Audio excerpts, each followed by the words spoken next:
কতটা জানেন নেপাল সম্বন্ধে? জেনে নিন কিছু জরুরি তথ্য। এখানে আছে পৃথিবীর উচ্চতম পর্বতশৃঙ্গ মাউন্ট এভারেস্ট, যা নেপাল ছাড়া তিব্বতের মধ্যেও পড়ে। তবে রাজধানী কাঠমান্ডুর উচ্চতা ইউরোপের অনেক পার্বত্য শহরের চেয়েও কম। বিশ্বের 14টি উচ্চতম পর্বতমালার মধ্যে 8টির অবস্থান নেপালে। গত বছর 10 লক্ষেরও বেশি মানুষ দেশটি ঘুরতে এসেছিলেন। অনেকেই এসেছিলেন পর্বত আরোহণের উদ্দেশ্যে। নেপালকে কখনো অন্য কোনো দেশ দখল করতে পারেনি। গ্রিনিচ মান সময়ের চেয়ে নেপাল 5 ঘন্টা 45 মিনিট এগিয়ে। 45, ঠিকই শুনেছেন।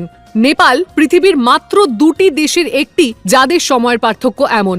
বেশিরভাগ নেপালি হিন্দু হলেও বৌদ্ধ, মুসলিম ও খ্রিস্টান ধর্মাবলম্বী মানুষরাও রয়েছেন দেশটিতে। নেপালে 10,000-এরও বেশি মন্দির রয়েছে। নেপাল মান্ডালা আর্টের জন্যও বিখ্যাত, যেগুলি মন্দিরে ও ধ্যান করার সময় বিশ্ব চরাচর ও সমন্বয়ের প্রতীক হিসেবে রাখা থাকে। কিছু মান্ডালা পুড়িয়ে বা সরিয়ে দেওয়াও হয়, কারণ ধ্যান সাধনায় আসক্তি ত্যাগই তো মুখ্য। গরু নেপালের জাতীয় পশু। গরুর ক্ষতি করা তাই বেআইনি। এটি পৃথিবীর একমাত্র দেশ যার পতাকা 2টি ত্রিভুজাকৃতির সমন্বয়ে তৈরি।